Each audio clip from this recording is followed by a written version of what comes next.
Hi, everyone. Good morning, good evening, wherever you're joining us from. We're very excited to be hosting a distinguished Get Engaged alum, André Santana, for today's workshop titled Systems with Stamina, Building Organizations That Last. My name is Shada Nassar, and I am the Get Engaged Alumni Initiative Coordinator. And we started this series that our Get Engaged alums lead to be able to spread knowledge, expertise among our students currently enrolled in OSUN institutions that want to learn more about leading civic engagement projects and want to learn more and be inspired from the journey of our Get Engaged alums. So I would love to welcome Andre. And we're very happy and pleased to have Andre join us today and learn from his extensive experience in the field. So I'm just going to give you a little bit of a background about today's workshop, and I'm sure you all received it via email. But this workshop is going to be focusing on understanding how to build a clear mission for your own project, how to assess institutional health and build strong operational systems, having a strong mission statement, recruiting and retention, retaining institutional knowledge, and planning for the future. So we're very excited to learn more from Andre's insights about that. And before I give Andre the floor, I'm just going to introduce him briefly to all of you. André Santana works as an audiobook narrator and loves storytelling in all forms. As a Get Engaged alum, he ran an annual teach-in at Bard College at Simon's Rock, worked in human resources for 4 years, and serves as a board member in the nonprofit sector.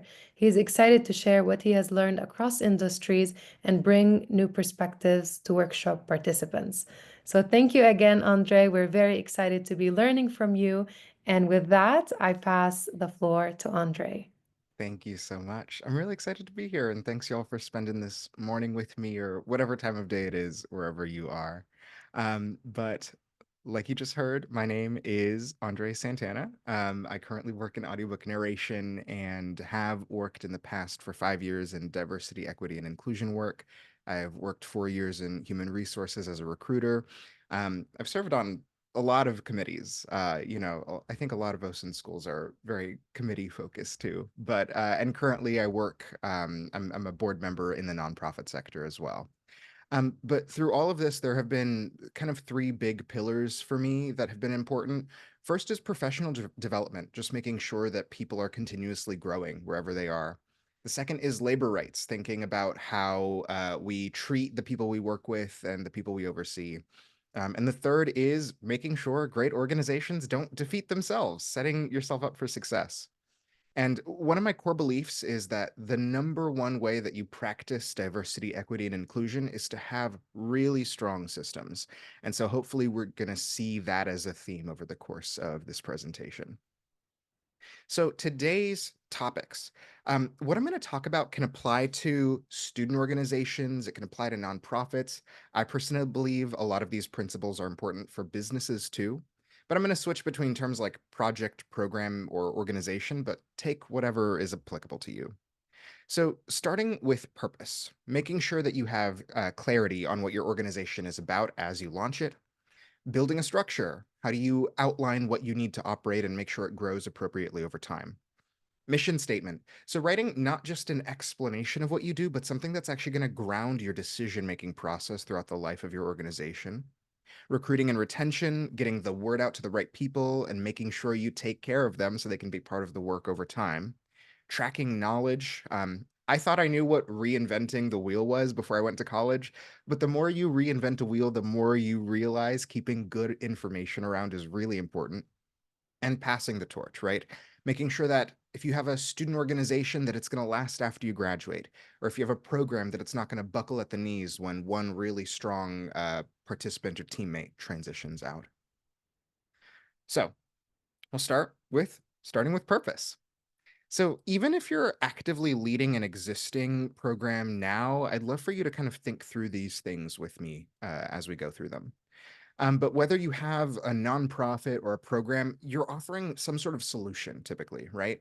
And whether it's addressing a need or offering something in addition to what's present, there should be a value or a purpose to that thing. So let's start with clarify the end goal. What impact do you want to make, right? You can think about it big picture and small picture. How do you want people to feel? How do you want systems to change? And this is a good time to check in with yourself about how well you know your target audience, right? Who are they? What are they looking for? You want to get real on roadblocks. So, why isn't this thing that I'm conceptualizing already happening? Sometimes there's an absence, like sometimes the money isn't there, sometimes the resources aren't there, right? Like something's not present. But sometimes there is a structural prevention. So X isn't, X prevents this thing from being available, or this thing was present and then it was actively removed. And sometimes the population being served or the group you're working with actively doesn't want this thing. And that's really important to think about being in that circumstance. One example might be, you want to put together a community garden in a low-income neighborhood, and the in terms of limited access to fresh food in that neighborhood and underfunded education, there might not be context for folks as to why that space would be valuable for the community garden as opposed to other uses. And it's really important to think about being in that context and being careful in that context, because that's where you'll see a lot of white saviorism, for example. That's where you'll find condescension and top down efforts that can ultimately alienate that community. So it's really valuable to think through, right? What are the reasons that this does not currently exist in this community? So, an extension of that, assess the landscape. What are the other organizations that already do something similar, whether in the community you're working in or beyond, right? What have people already said about this solution and why they do or don't need it? And what resources are available in the relevant community or beyond? And we're ultimately going to need a vision of how our program or project fits into the landscape. And we want to make an assessment and ensure we're not doubling up on work, that we're not diverting necessary resources, and that we're not misidentifying the match between the solution and the population we want to work with. And so from there, pitch your purpose, right? Think about how you're quickly going to share this vision with someone. And so when you think about the pitch, I think a lot of us have run into or been trained around an elevator pitch. And for me, honestly, like an elevator pitch is very kind of like Wall Street, like the idea of just running into a big stakeholder and you're in an elevator with them and you got 30 seconds to share this vision. There's absolutely value in it. I think people are always going to continue to use the elevator pitch. For me, the two formats that kind of I have run into the most are thinking about the pointed pitch and the party pitch. The pointed pitch is you get an opportunity to sit down with someone and say, hey, here's my vision. And your pointed pitch is the opening, right, to that conversation. Quick and to the point, shows the scope, hits the most interesting targets about your project. The party pitch I have run into a lot. This is probably, I think, the most useful formulation for me. And you're at an informal event, something where people aren't really talking about work, but there are big stakeholders present. And in a quick, so what do you do? Or a quick, what are you working on? You have an opportunity to talk about the thing that you're working on. And it's not necessarily a like, you've got to get in on this type of hard sell, but it's a casual, clear, still interesting description that's hopefully going to elicit some follow-up questions. Um, it's important not to be like annoyingly vague about these, like, I run a space company. Are you going to ask me questions about that? So really, it's less about memorizing a set phrase and more about thinking, how well do I know my project and how conversationally can I kind of quickly share the highlights of it? So, as you're pitching your vision, it's really good to value specificity. So, whatever key stakeholders are relevant, resources, populations, settings, contexts, when those things tie in, they're important to mention. If your project doesn't exist in the same format without X present, then X should be in your pitch. And also envision the integration. So, how is it that your project fits into the existing landscape? And sometimes that integration is the lead, right?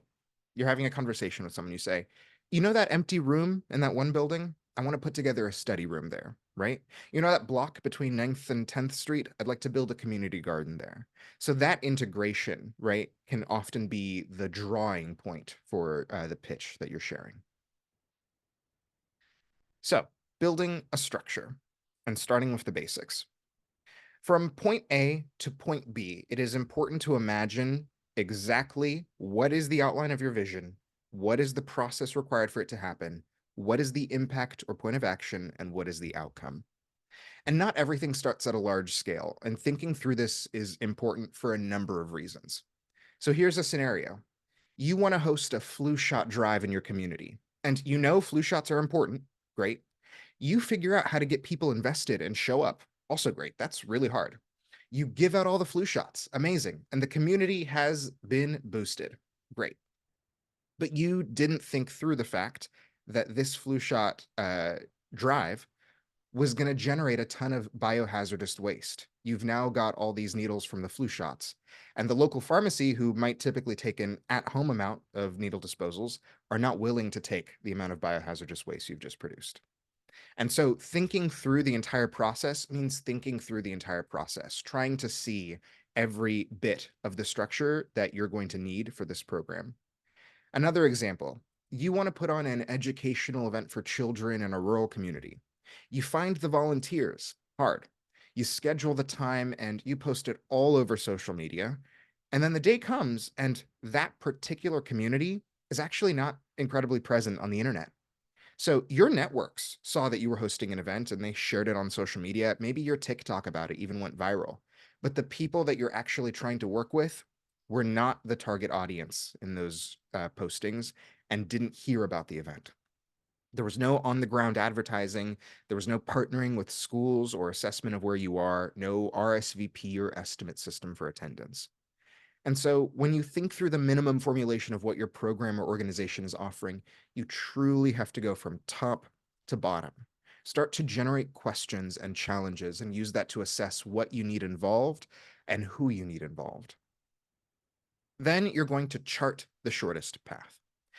So on screen, you'll see a table, and these are all arbitrary milestones. These are not like tried and true, but just using it to kind of talk through this here. So when we look at the first row, we've got the service population.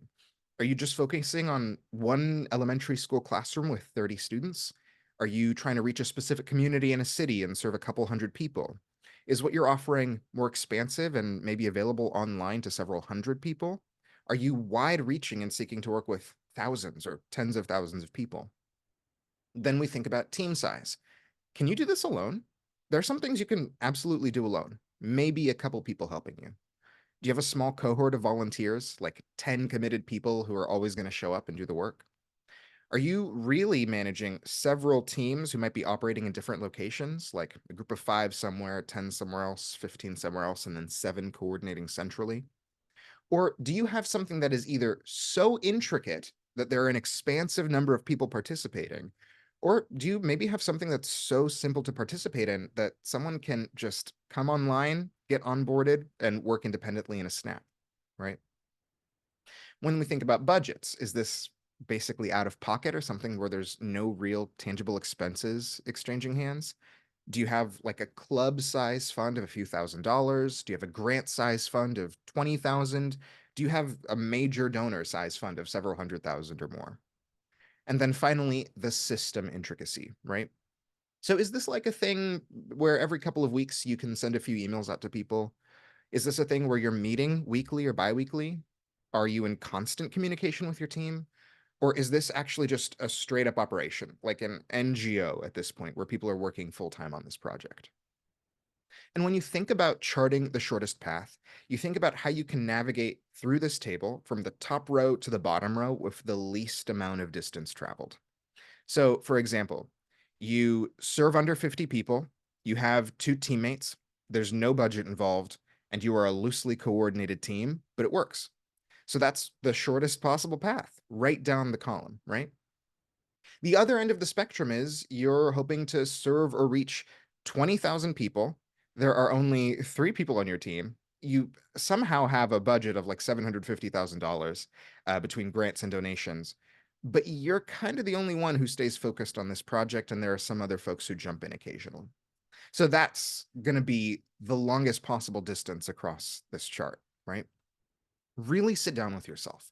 Think about the format of your solution, service, program, etc., and what it takes. Sometimes the longest path isn't strenuous. Sometimes it makes sense for your project.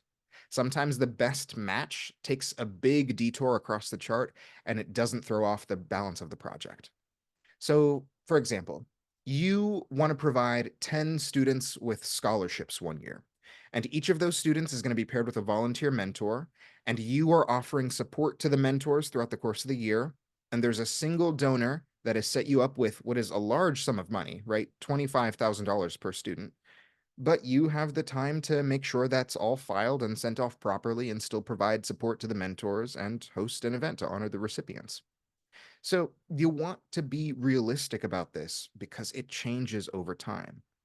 In that same scenario, the donor has come back year two and said, this is no longer a 1 year thing. I want to not only pick a new cohort every year, I'm going to continue to fund every cohort through 4 years of college. That's amazing. The students are excited. But your mentors don't have extra time to take on a second and ultimately a fourth mentee. And now, instead of overseeing $250,000 to 10 sources, you're overseeing $1 million to 40 sources. So, in this context, you don't necessarily need to hire a team of 10 extra people to work on the project. Maybe all it takes is 4 people to make this work, right? One per cohort. Some of this feels straightforward, but why think about this, right? For one, every project is going to need different things, but most projects will also change over time. So, just like you don't want to under prepare your budget, team, and resources for a project, over preparing doesn't necessarily serve you either. An underutilized grant, so too much money, can lead to those funds not being renewed, right? Underutilized teammates might leave the project, and overwhelmed service populations, too many teammates per person being served, they may not be interested in participating. It may be too overwhelming for them. But the point is, you need to think structurally at all times about how your project operates, who it serves, and what it needs to function, which means you'll be making a lot of decisions. So let's talk about mission statements. So you have your pitch. I hope everybody wrote a pitch since we talked about pitches a second ago. So let's pin it down with values. So, what a mission statement is going to do, it's going to give you something that helps you not only share what you're trying to accomplish in a bit more specific terms, just like your pitch did, but it should also serve as something you can reference back to when you're thinking about decision making within your project. So your pitch was designed to give that first glimpse into your organization. So let's think about which values fuel the work that you're trying to accomplish. So, examples of values can include transparency, a promise that your operations will be open at all levels, or that you'll work to make it clear how the sausage is made. Integrity, a drive to work in ways that feel morally grounded, to expand with consideration for your team and your population of service. Diversity, a belief in practice about working with a wide variety of people, or more specifically, challenging racism or other systems. And development, a commitment to making sure that people who join your team leave with more skills than they arrived with. There are dozens and dozens of possible values for organizations. I personally love, depending on how you arrive at the values process, picking them alongside your team or your community. I think that gives everyone a lot of buy in and it gives you a lot of information about what everyone you're working with is valuing. I do want to make it clear, values are not a tool for extracting labor. So there are values that are very Silicon Valley, right? About striving for excellence, but in a way that generates micromanaging or excessive criticism. There are values about commitment to the work, but some companies have used that to justify increasing workload without pay because it's about being of service. So make sure that your values are driving everyone in your project to do more and better work. And if a subversion of that values intention emerges, make sure it's addressed and not fostered in your organization. So, what are the components of a mission statement? If you think about it in 3 parts, it's context, action, outcome, right? What are the circumstances you're responding to or the people you serve? What key actions are you going to take in order to make an impact? What outcomes are you trying to create? So, as you explore that in your mission statement, use clear language, not just in terms of descriptive clarity, but also accessible clarity. So, stick to the language that matches the world your work fits into and keep it short.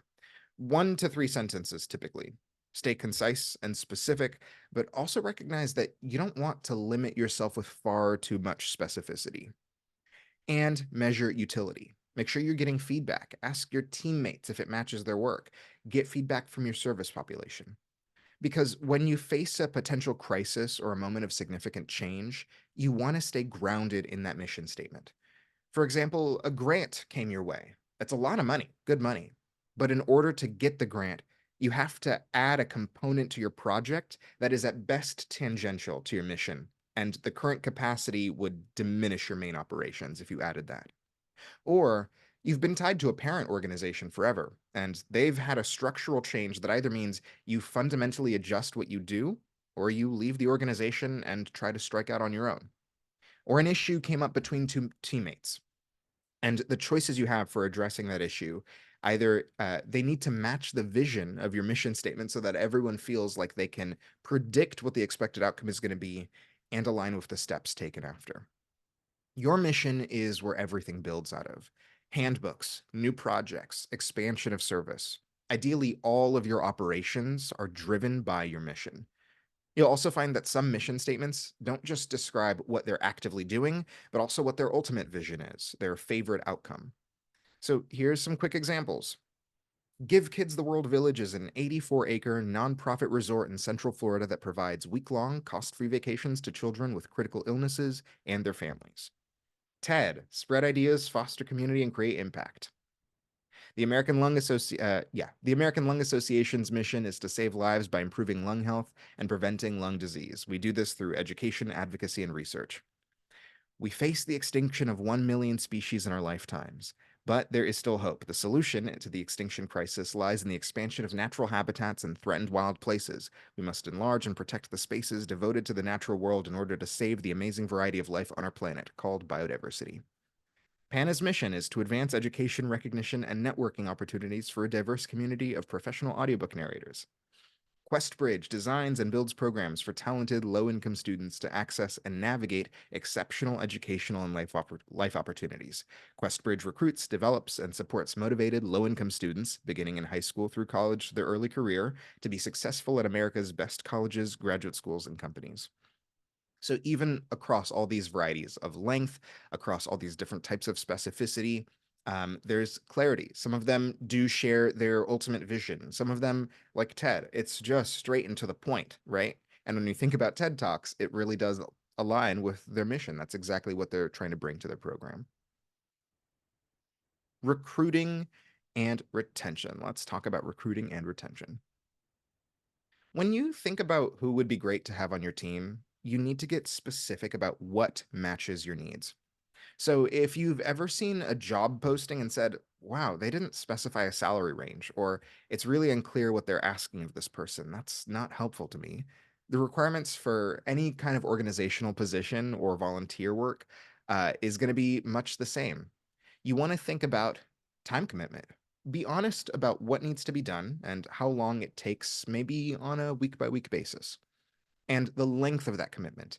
Is this 2 hours a week for one semester? Is this a 12-month commitment? Is there ongoing flexibility about when they jump in or out? What skills are needed? And actually, more specifically, what skills can you not train, right? So if you need math tutors, you can probably teach them tutoring best practices, but not necessarily the math content.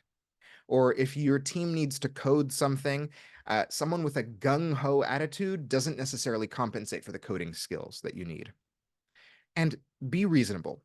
If you reach a point where you're getting deeply specific about what skills are needed in one person, it's possible that you are misimagining the necessary format of your team, right?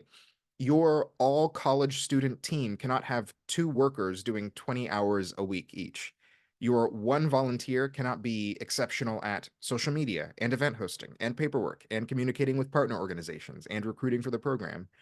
Unless that's somehow less than 4 hours per week, that's a team effort. Which also means ask yourself, what's the return on time you're offering? Just feeling good about the work can only go so far, right? That kind of energy is good for like 1 to 2 hours a week, maybe. Do you have stipends? Are you doing professional development with your team? Are there clear ways they're being put in front of important names in the field? All of that should still always be balanced against work contributed and compensation. As anyone can attest, like even if you have a full time salary, that doesn't mean that you can take on an unlimited amount of work. And finally, break the bias. You can imagine the perfect teammate to the ends of the earth, but people are going to surprise you. In hiring, people often talk about cultural fit, which just means we share some background and I like chatting with them. And they said they play golf and they went to the same school I did. And there are real, reasonable expectations for cordial work environments, but this is also how you stifle creativity and diversity, right? If there's a student population that doesn't usually participate, what's the barrier? If you've got funds, but you're having trouble hiring a part time specialist, what do professionals in that field say about whether that role is enticing or not?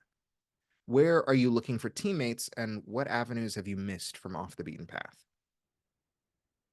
When I said earlier that we should always be thinking structurally, that mindset takes you through every stage of your organization. Pairing growth or operations to capacity is crucial for making sure that the work is well done, the recipients feel good about the work, and your team feels good about the work.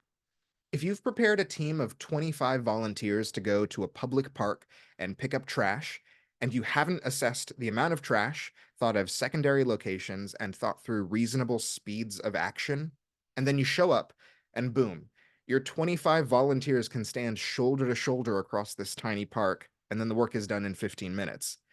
But some people have traveled quite a bit to be here. Some people have rescheduled their day to be here. People feel like they were redundant, right? And when they feel like they're redundant, they're less likely to see their impact in future opportunities. On the other end, you bring together 5 volunteers to go to a public park, and it's both dirty and enormous. You might not even finish picking up the trash. They may feel demoralized about their contribution. They may have to spend much more time doing the work than they planned and miss out on doing other things, which means they might develop resentment for the work or for your organization. It's planning in advance and it's structural thinking, right? It's adapting to trial and error that helps make an organization last. And that retention is crucial.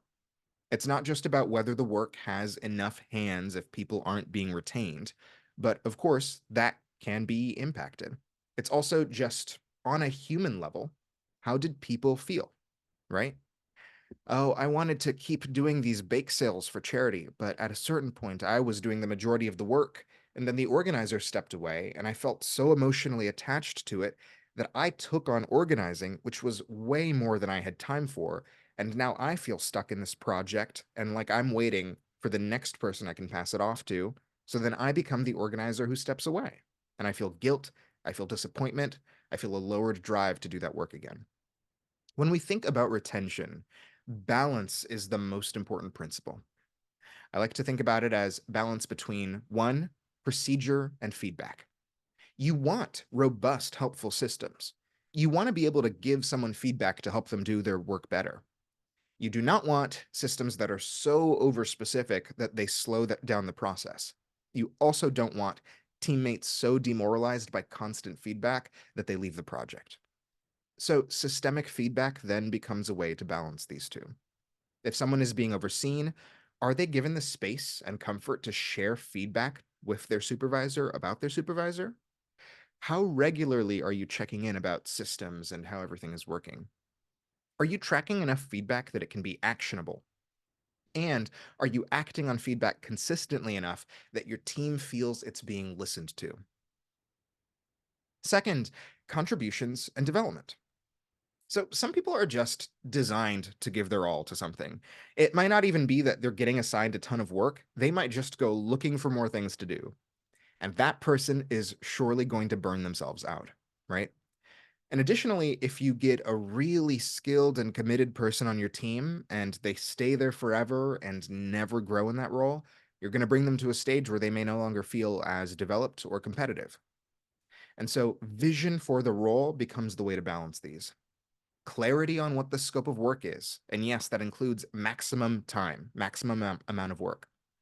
Ongoing development, which can range from helping oversee a teammate in a new project that's going to expand their skills, or doing team-wide professional development to make sure everyone's continuing to grow in their work, or turning great doers into great trainers to give them a new dimension on the work. Sometimes we are not the experts, and so sometimes that means bringing in someone from an external source to offer a training. Last, individual attachment versus attachment to the organization. People love to feel invested in. I think everyone can recognize that. Professional development can be a part of investing in someone. People also don't love to feel trapped, right? A supervisor who only conditionally supports you, even as your interests naturally drift in other directions, is going to be a supervisor that's increasingly harder to be your best self with. People want to feel invested in, and they also want to know that you understand their course through the world may not always be through your organization. Teammates want to feel like you've developed a care or a relationship with them that can extend beyond the organization or the role they're in. And the best way to do that, to be ready for someone to transition, is to have great knowledge management. So think about a setting you're in now, a job, an organization, whatever it is, and ask yourself, who knows what? Is there an upcoming event we already did last year? Who ran it before? Now that it's your job, where's the info on how to run it again, right? Uh, Cataloging how things operate as they happen isn't just going to save time, it's going to let you build on good practices and evolve over time. How does it need to be done? So, who communicated with the grant organization last to get money paid out? And when you need money from the grant, who on your team is the point person? Keeping an organizational chart and tracking what responsibilities are being taken on, even when it's small operations, can be crucial. Who has the documents? You don't want to have to copy over a folder with hundreds of Google Docs in it because the last owner of the folder is no longer part of the project and no one was able to reach them about it, right? Build out something centrally accessible. A step as simple as creating a central Google account for the organization and making sure that all new files transfer ownership to that Google account will help you stay organized over time as things change hands, or even if people don't leave as people transition into new roles within the same project or organization. And who can train, right? Who on the team has the knowledge right now? Have they put together a one pager with steps? Have we scheduled a demonstration and recorded that demonstration for future reference? Waiting until someone transitions out to start a knowledge management process not only means you'll have to react to surprises, but it also means that the knowledge management is not going to gain the rich detail of time. You want to be able to see that the system you just saved an instructional manual on has imported data from an old platform. And so over several months, you realize that actually that old data requires a couple of different steps. And so you can add that information to your knowledge management as it emerges rather than missing out on something like that in the rush of a transition. And so that ultimately you need to track a lot of things, including your progress. People throw the phrase data oriented around a lot. And for me, it just means, do you know what's actually happening? You have a hunch about why people aren't signing up for something. Have you asked around or done a survey and confirmed? Or you suspect the volunteer hours distribution is weighing more heavily to one part of your program than the other. Okay, have you sat down with a spreadsheet to actually look at the numbers and confirm? You think a digital campaign for something is going to be more effective than a postering campaign. All right. Have you made projections and checked where your target audience is most present? So, when you're data oriented and keeping track of everything, it's easier to identify where you need to grow or change. You can find specific causes rather than just feel out issues.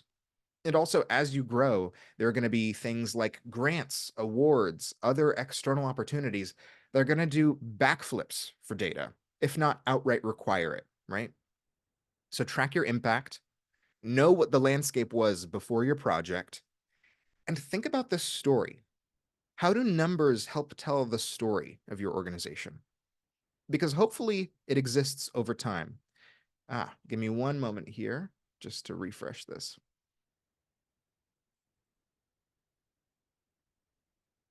There we go.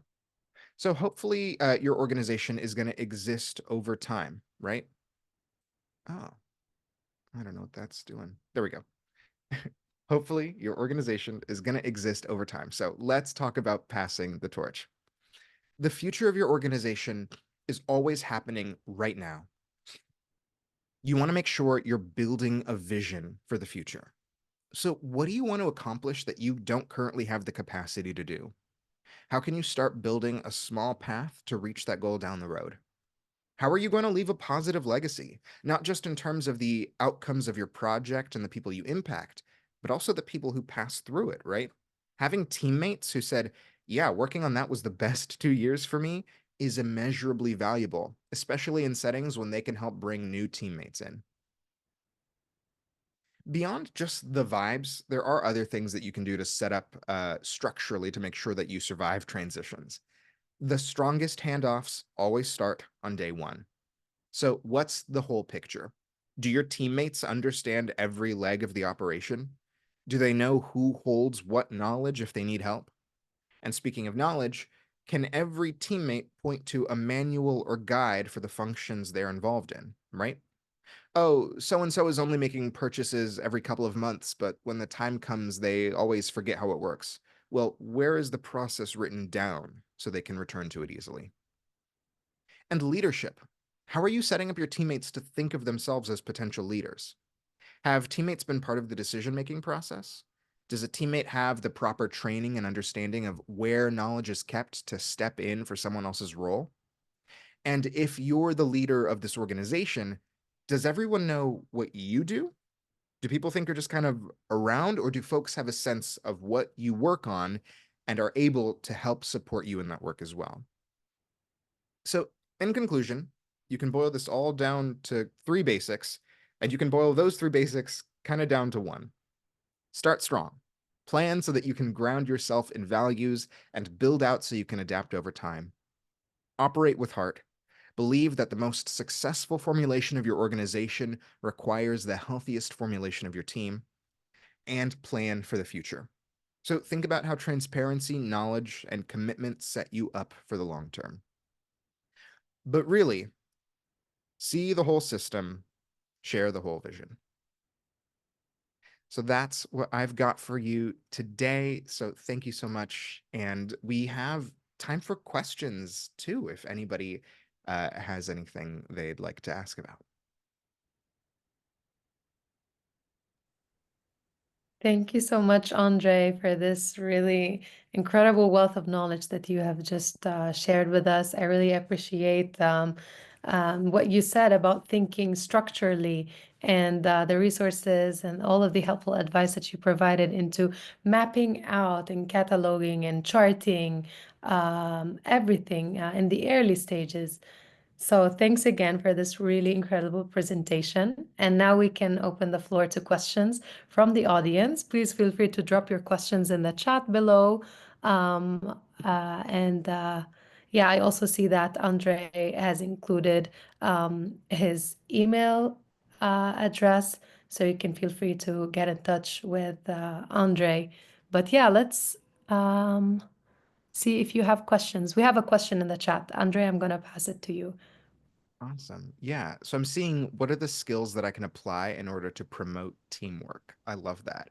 I think it depends on the formulation of your team. I ultimately feel like people being bought in, again, to the decision-making process, seeing themselves as leaders is valuable. You may know a lot of organizations, different companies that do different things like teamwork retreats, etc. And there actually is a lot of value in coming together, doing development together, and helping people feel like they're connected to one another, so that everyone has a sense of exactly what so and so does on the team, how they can support me, and how I can support them. And also broadly, just getting to know each other on a interpersonal level and making sure that you feel comfortable, right, approaching all your work. Um, when you think about the impact of doing something like a retreat, right, I think that works on a lot of different levels. If you have 2 hours to sit down together and work through a project or do an annual reflection as a team, right? Sit down and look at the numbers over the last year or project forward into a project. Thinking together as a team is one way I think anyone can put together a kind of like team building experience. Ultimately, though, when you think about how people interact in your project, you also want to think about the way the roles are designed and whether there is overlap in their work, right? How siloed are the roles by design? If you have someone who is participating in your project and the only thing they ever need to do is file financial paperwork and take receipts from people, there isn't a lot necessarily that they have to have beyond like email receipts, right? And so that person may not naturally be inclined by the nature of their role to be in strong communication with people until they're missing something.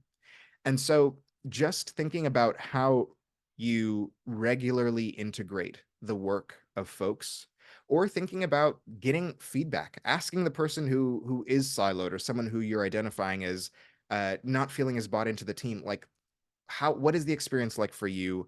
What isn't a change that you think could be made? So really just being in conversation, having those shared opportunities, sharing decision making structures, I think is one way to start. I'm also seeing the question, what is the easiest way to bring my teammates together and achieve the targeted goal of our organization? Um, that's essentially the question of your project, right? What's the best way to execute the thing that you're working on? I don't think there's going to be explicitly like one easy way to do it. But I think that again, like when you think about the top to the bottom of your organization, every single step that happens, the more people that are familiar with the entire column of work, the more people that are going to help you improve systems, the more people that are going to help you share the vision of the mission, the more people that are going to bring in new opportunities. So thinking just about if I believe in the work and I'm not seeing that belief extended beyond me, how has the mission been communicated? How have people been introduced to it? And are the things that they're being asked to do actually aligning with that work, right? Sometimes I've been in different settings, a committee, a club, something where it feels like I kind of just show up and I see who the people are that do the work and I'm kind of there and maybe we put on an event and maybe I show up and help for a couple minutes, but it feels really tangential. My role there doesn't feel as impactful. And I think that when we help everybody identify what their contribution is and are specific about that contribution and then celebrate that contribution, I think people buy into the work more and are more inclined to see possibilities for next steps, right? There are a lot of organizations where a big part of that is like how familiar is everybody with the budget? You know, someone has an idea, but they have no idea how much extra money is available. Or additionally, you want to make an adjustment to a project, but only one person kind of has access to whether or not you have the funds to change the project in that way. So wherever it's appropriate and wherever it's possible, I think involving everyone and making sure everyone can see the picture and making sure everyone's contributions are valued is going to help people feel more bought into the work. So what should I do to ensure the projects are running well without supervision to the teams? Supervision is okay. I think supervision is okay. If you're talking about kind of having autonomous work, I think that's all about trust in whoever is supervising each team cluster. And so that might mean asking for kind of like regular reports back. That might mean doing more mentorship to make sure that your whoever's supervising the team feels like they have the skills necessary to run the work. And again, I really believe in tracking. And so, as much information as you're able to put together for each team, having those supervisors share those back with you, maybe at a weekly meeting, is going to be a great way for you to check in about what's going on. And I think part of that, again, that trust is really important. Part of what makes those kinds of weekly meetings with a supervisor go from good to bad can be like condescension about how they're operating or a belief that without you being present, you somehow see more of the picture than they do. And so I think it's really important to, yes, set everyone up, do the development, but then also trust that people can execute and create the space for them to let you know when they need more support and more resources. Um, but overall, I think that you really want to build a system of communication that's going to set you up for a good transfer of information and data, and a good opportunity to mentor without overstepping bounds. And how can one create a governance in a project or an organizational structure? Um, if you don't have one already, so I think that takes a lot of roles. If you're already kind of like a, let's say, kind of like a horizontally organized program, so a handful of people are participating and no one necessarily has a specific role, and you're thinking about how you can put together a structure. Honestly, I would do bring everybody together and I would talk through everything that needs to be done. Make a list, right? Look at all the tasks that need to get done. And as a team, start to think about how they cluster around themes or roles.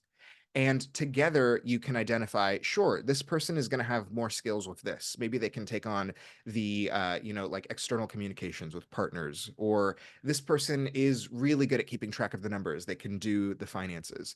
So I think making that decision together and letting everybody share what their strengths and weaknesses are so that you can identify those roles alongside one another is going to be valuable. um, if you don't have a like organizational requirement to have specific things like a one person is the leader of the org or president or something, and one person is VP. If you don't need to have like a triangular hierarchy, I think doing something where it's task oriented rather than like structurally hierarchical is going to be valuable and help people again feel like they have buy-in, participation in the process, decision making power, input. I love it. I think that's all the questions I saw. Does anyone have others? Thank you, Andre. Do we have any more questions for our amazing speaker today? We have time for one last question.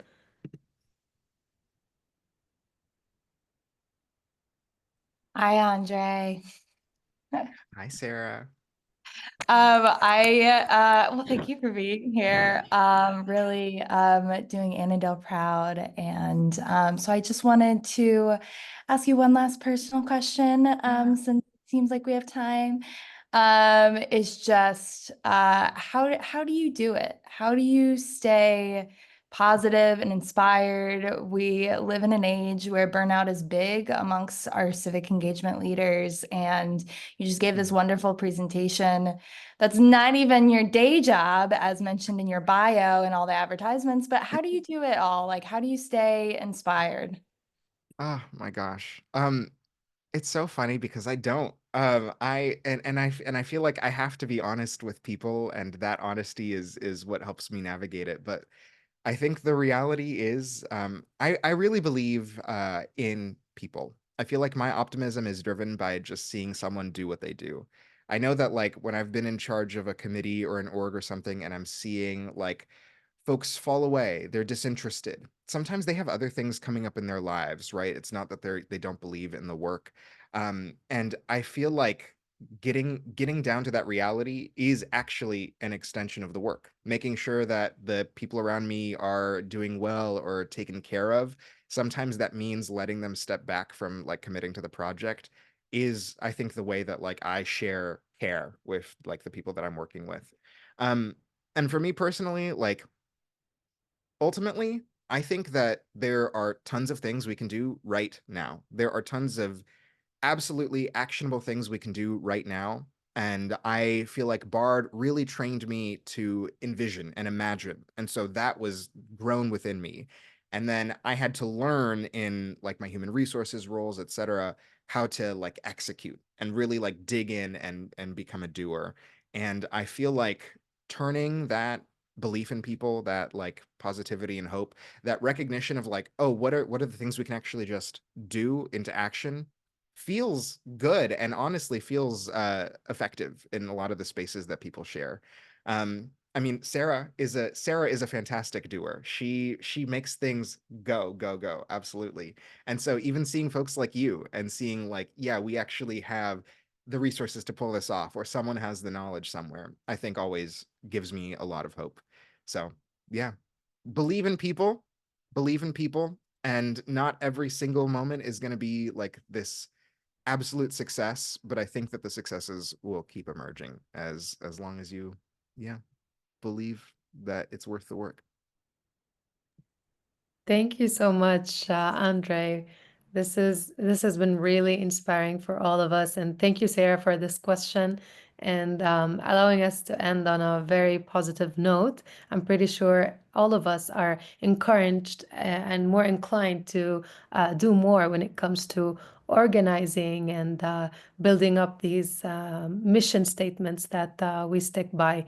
So we want to thank Andre so much and give him a round of applause for this amazing presentation and for dedicating time from his busy schedule to lead this workshop. Um, we will close today's session here, but maybe Andre, you can also include your email once again in the chat box, Yeah. so you can uh, get in touch if you have uh, ideas for collaboration or if you have further questions.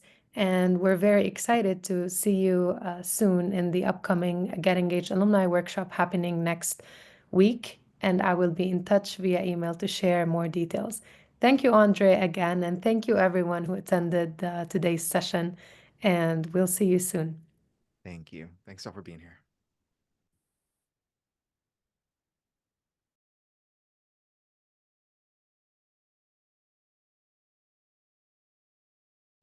Hello, am I audible?